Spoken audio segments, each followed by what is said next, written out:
Hello everybody, I'm DerTebbers. This is your Flight Simulator X Spotlight. We are in Komatsu, Japan in our Kawasaki Ki-100.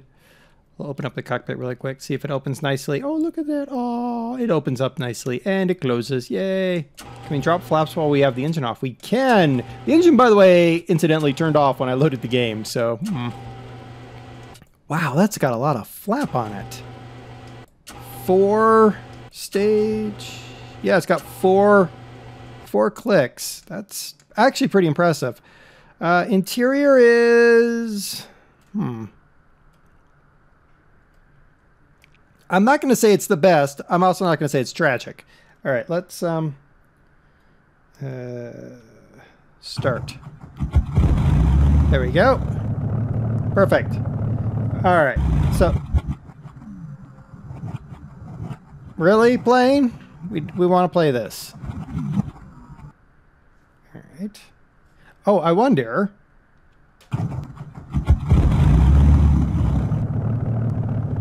Is that... Ah! You can't have it throttle all the way back or it dies. How about that?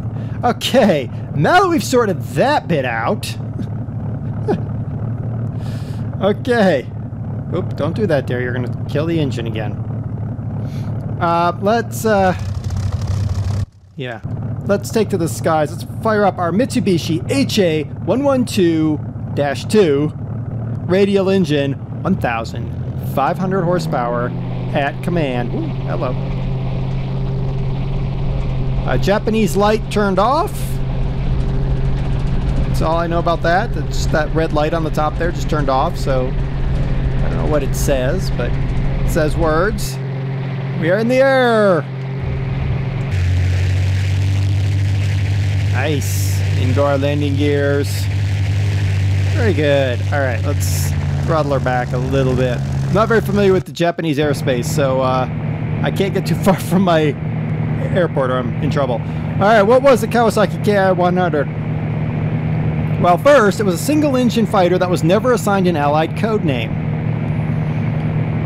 It's developed as a result of emergency measures to adapt a Ki-61-11-KIA fighter to carry a Mitsubishi radial engine.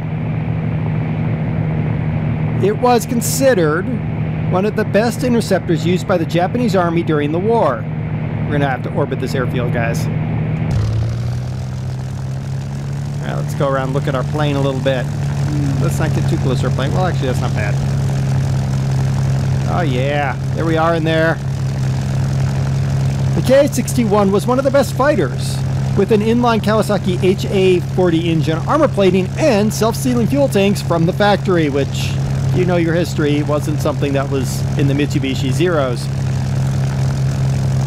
Poor manufacturing quality in those Kawasaki engines, however, led to the order to install the 14-cylinder two-row radial engine from Mitsubishi.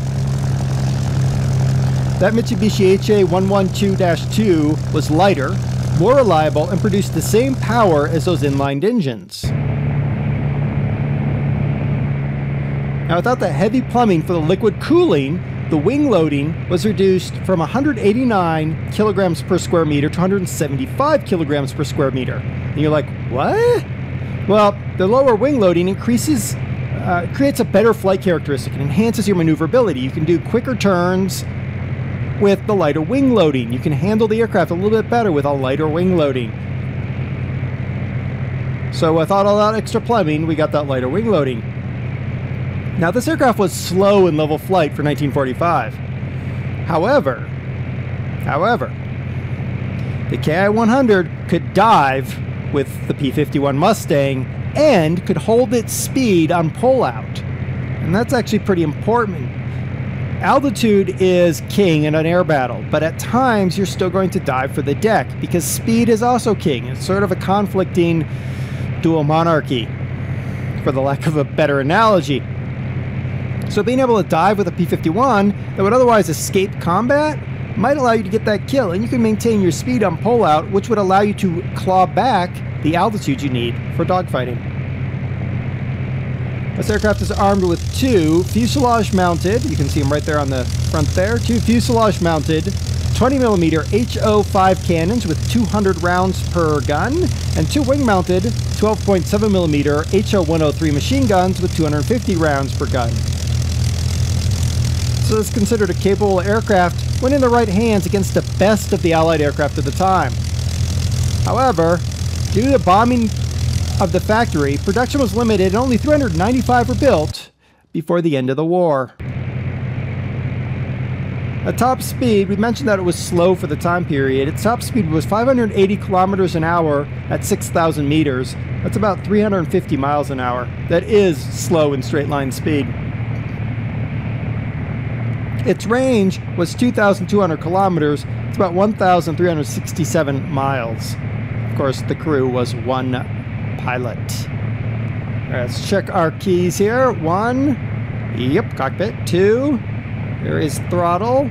3, yay, we have GPS. 4 was something. 5, 4 was supposed to be the radio. Okay. Let's get our gears out here. Maybe our gears will come out in time. We have nothing like air brakes. Okay. I wouldn't expect to, but you never know.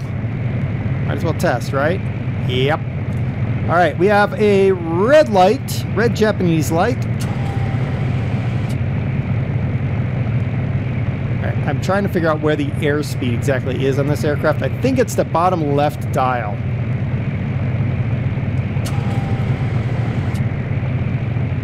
Yeah, that's got to be airspeed. Is that a warning light of some sort? Is that throttle? Oh, I bet you that's like oil pressure. I bet you that's my oil pressure light. Where's my runway? It's right there. Okay. Okay, you don't like that all the way out. All right, fine. I don't know what you're beeping about.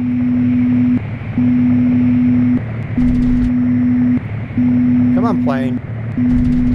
We could stop the hopping now. Is that the stall warning, maybe? Why are you beeping? I need to get out of the cockpit because that beeping is annoying. Oh, and there's the engine. I killed it. And you're still beeping. Really? You just like yelling at me, don't you? All right, fine. Whatevs. All right, guys. That's the Kawasaki Ki-100. The link is down in the description as always. This is a functional little aircraft from Japanese World War II. Definitely could be a fun little plane to fly around with. And not the best interior, and maybe could use a little bit of work here and there. But overall, it's decent if you're looking for a new little fighter plane to fly about in. Until next time, I've been DerTebbers with your Flight Simulator X plane spotlight of the Kawasaki Ki-100. Until next time, happy flying, everybody.